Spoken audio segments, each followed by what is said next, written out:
hear that, you know who it is. It's got to be my friend Vince Martell coming back. Hey. Okay, hi Vince, how you doing? Playing the smallest guitar I've ever seen in my life. And it sounds incredible, right?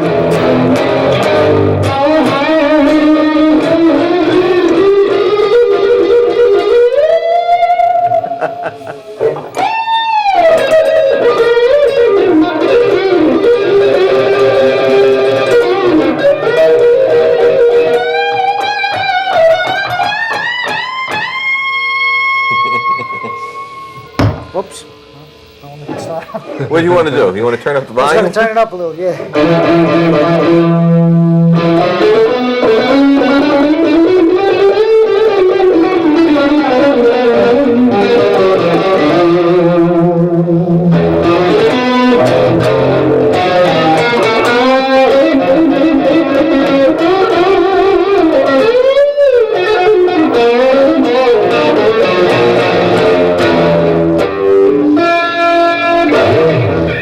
All right, well, hello Vince. How you doing? All right, very good. I see you got your little guitar back together. Yeah, I finally hooked it up. And it sounds great. Sounds good. I got to get a new set of tuning heads because if you might hear, it's a little slightly out of tune. Tuning heads are slipping a little bit, but that's one of the things you got to do is, you know, keep after these little babies. All right, I'm going to just turn this down a little bit. Yeah, go ahead. And we also want to welcome the gentleman next to you, Mr. Don DeBar. Sure. Okay, and he's running Studio One. And what happened was we decided we're going to do a show on MIDI because, as you can see, sequencing in MIDI is quite a big thing now. Stephen Bard opened with the Beach Boys by sequencing.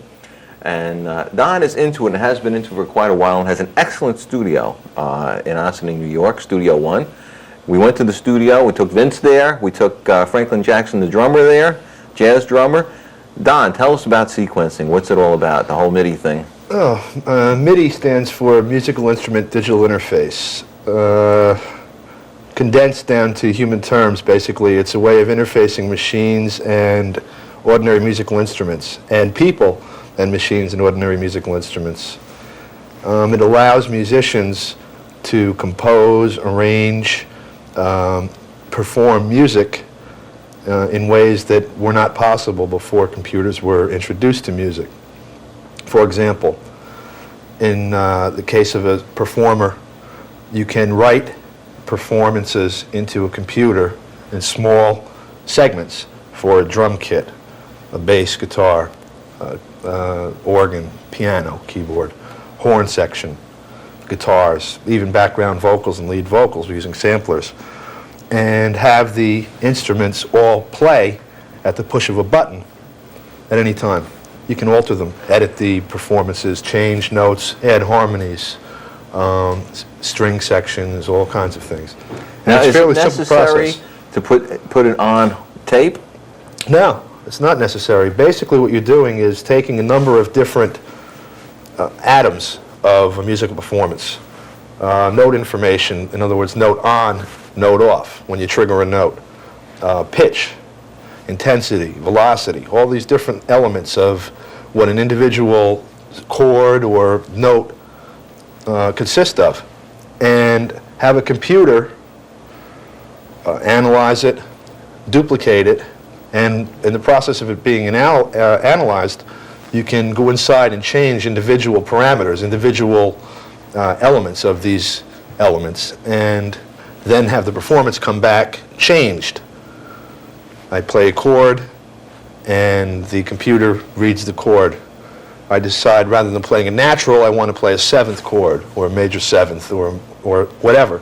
I can go in, and in the case of an A, natural chord, I can take and throw in a G, where I had the A, and I have a seventh chord, or a G sharp, have a major seventh, whatever.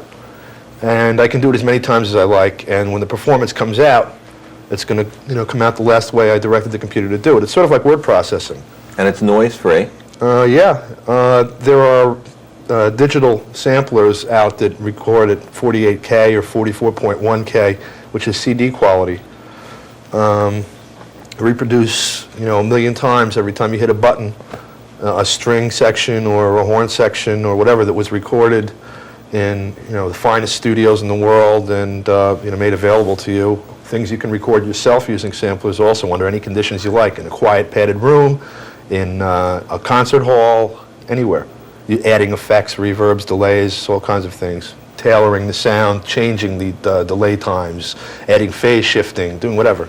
Now, you don't have to be a genius to really get involved with this. Now, we took ordinary musicians that had no idea of what this is all about in the technical sense. And in the case of, say, like Vince said, I like more of an organ sound.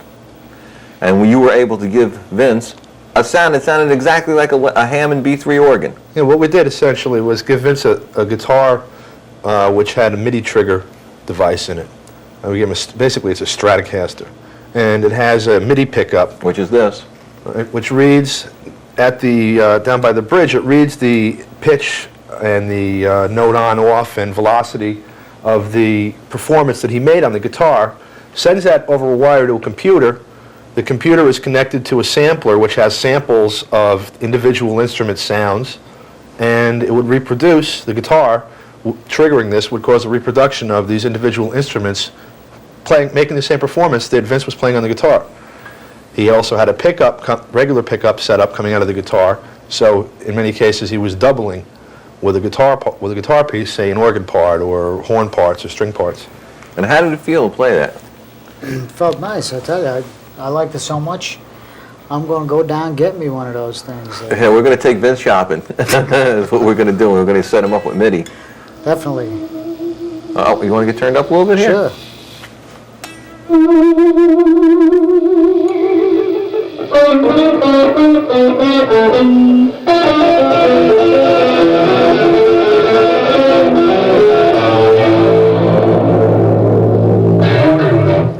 See, in the case of Vince, he's such an incredible guitarist, and he makes so many different sounds.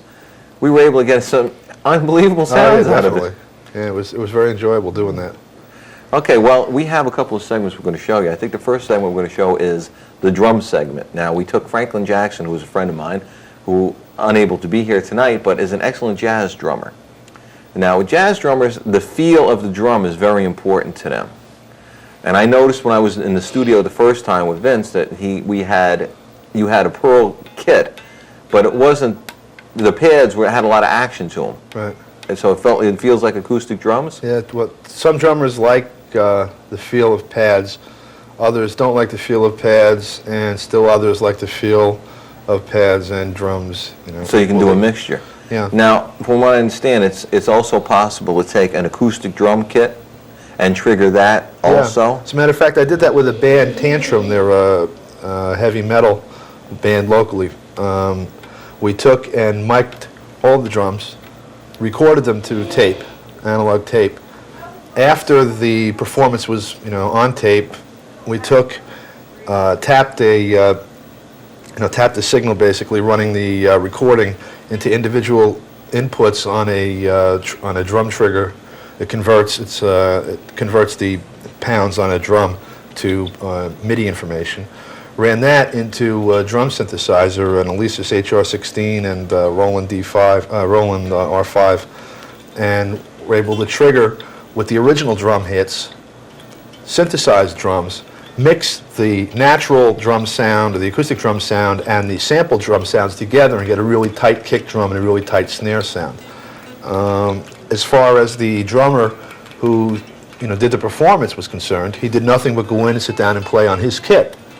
But the end result was that he had his drums doubled and tightened up with synthesized drum sound, or sample drum sounds. It was interesting, and yeah, it's possible to do an incredible number of things. You can take a kick drum, for example, take the performance off of an acoustic kick drum or off an electric kit like Franklin plays on the segment we're going to see, and take that information, process it through a computer, and double it with a bass guitar part or left-handed keyboard part or whatever, so that they're precise, like a millisecond or 3 milliseconds tight, so you can have it really throbbing, a kick drum and a bass drum part, like a bass guitar part like this. Now, being that you're involved with recording MIDI a lot, can you hear a lot of it in the modern songs that are out today? Tons. I mean, it's difficult to tell. If you listen to a CD, you're not hearing the exact performance. You're not in the middle of the performance hall. hearing the performance, there are certain colorings and things that you're losing. I don't know if I can hear it, and most people probably can't. But there is a limitation to what is being reproduced. It's not the totality of what was originally performed. Certain frequencies you can't hear. There are certain ambient sounds that listening to two speakers in your car or in your living room, no matter how fine a stereo setup you have, they're going to be lost. Samples, the best samples or the state-of-the-art samples are of the same quality as a CD recording of a performance. So to listen to the difference between a sample being played back on a CD or the original instrument played back on a CD, it's impossible for me to say that I could hear the difference. Just because if there is a difference, it's outside the parameters of the reproduction of it anyway. It's beyond what a CD can while we're produce. talking about sampling, I think the law is you can sample 8 bars on anybody else's music. I'm not a lawyer. I don't know. No? I don't. But you don't. You just use bits and pieces, right? We sample. it's, We just sample instruments. In other words, we'll take, somebody will take their guitar and get the best sound they want out of it, sample that, and then rather than screwing around trying to reproduce a perfect guitar thing through a whole piece, you lay it in sections, and it goes a lot more quickly. I think you can't do 8 bars. It could be like 7 bars. And again, I'm not a lawyer on this either, but this is my understanding. Yeah, less than 8 bars. Right, it's yeah. got to be less than 8 bars. 8 bars is like... But 8 bars in rock and roll, and a lot of times that's the whole song. Yeah, right. That's why it's a little under 8 bars, I think, for Yeah. that kind of reason. This way, just before, if you want to get in under the wire, then But what you're saying it's not necessary to do that. You can get the tone. You're looking for, when you're talking about sampling, you're talking about sampling just the tonal quality of the instrument. Yeah, right? absolutely. I mean, people, particularly rap music and a lot of R&B music, heavily rely on sampling. No, I shouldn't say heavily. That's not really true. But you'll see frequently people sampling older music. Rick James' song, for example, is around a lot, and some James Brown stuff, things like this. That's not the kind of sampling I generally do, although we do work with some rap artists, for example, who are doing that, copying old stuff and using it. As far as what the legality of it is, the producers Well, as a are matter the of ones that are fact, concerned I with think that. Mirage has a cartridge, or like the disc, that's a James Brown Scream. Yeah, it could be. And you can play it up and down the keyboard, and it's James Brown, the screen, wow! Okay, we're going to go watch something now. We're going to watch Franklin Jackson on the MIDI drums, and when we come back, we're going to talk to Vince about these guitars and this beautiful Stratocaster and his experience with how he felt to play in MIDI. So let's watch it, and we'll be right back.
Okay, well, this is Mr. Franklin Jackson, a good friend of mine, and Franklin is a jazz drummer who has never really been exposed to MIDI drums. What's your impression of these drums? I think they're excellent. I never played anything like this before. It's a lot of fun, create a lot of sounds, and it feels just like a real drum. It really has the action of a drum kit? Yeah, yes it does. That's unusual. Most jazz drummers are not really into this type of a thing, but when I saw these pearls, I thought of you because I know you like a lot of action when you play. And you're getting the same action like it's a regular head, right? Yeah. How about the cymbals? They ride okay and everything? Yeah, it took me a little getting used to, but after maybe about 2 or 3 minutes of playing, and I got the feel of it. It was great. How you like playing over this, your own sampling? In other words, putting your own drum line down and playing with it. Is that cool? Yeah, because I can just do fills and experiment. So you like it, huh? Yeah. You recommend it to your friend Omar Akeem? Yeah, definitely. Okay, well, this is Mr. Franklin Jackson, jazz drummer. Introduction to MIDI drums. And now back to the studio, I guess, or wherever we're going to go.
Dive bomb, okay.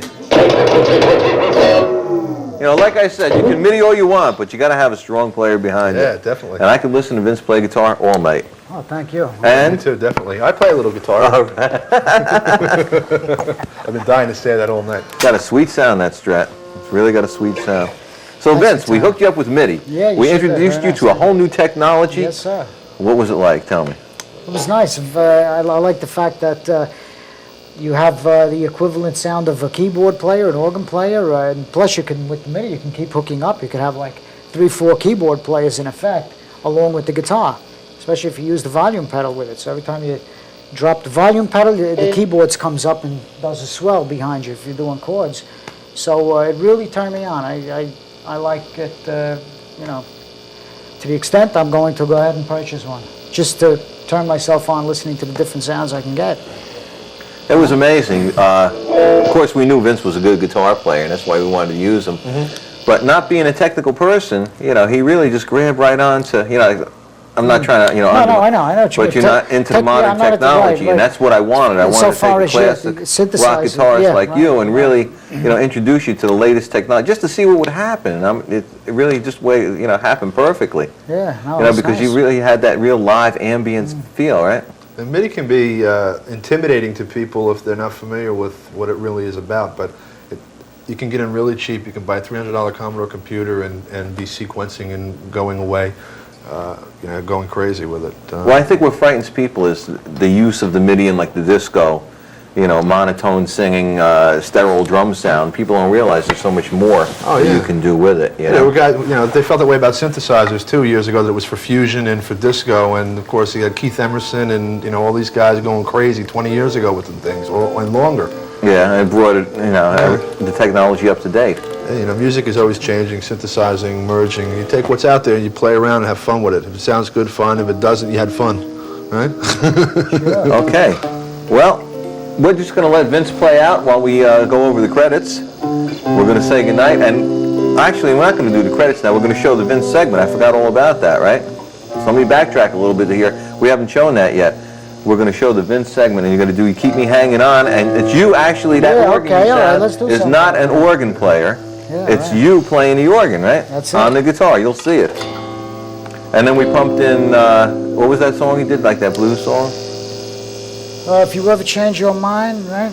Yeah. Bring it on home to me. Yeah, Bring it on home. we did have an organ player also playing with him on the Keep Me Hanging On. Fred Peters. He was just playing hitting a organ. couple of Yeah, chords, he but was basically, sweetening in the back. yeah, Vince all was playing guitar. the and melody organ, was coming basically. from the Yep. guitar, you know? Yep. All right, so we'll let Vince play a little bit, and we'll watch the MIDI, and that's it for tonight. We'll see you next month with whatever, okay? Have a great time.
Set me free, why don't you, babe?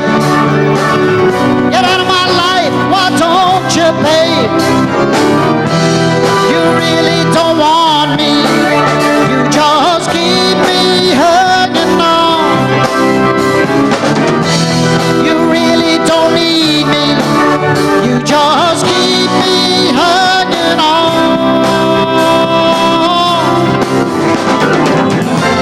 Why do you keep coming around, playing with my heart? Why don't you get out of my life, trying to help me make a new start? Let me get over you, that's the same way that you got over me, yeah.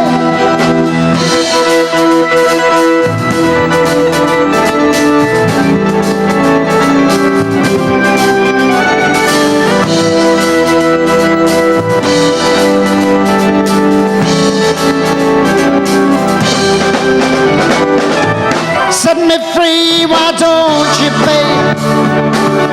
Get out of my life, why don't you, babe? Ooh, you really don't want me, you just keep me hanging on. You really don't need me, you just keep me hanging on, yeah. You said when we broke up, you still wanna be friends. And how we gonna still be friends? For seeing you only break my heart again. There ain't nothing I could do about it.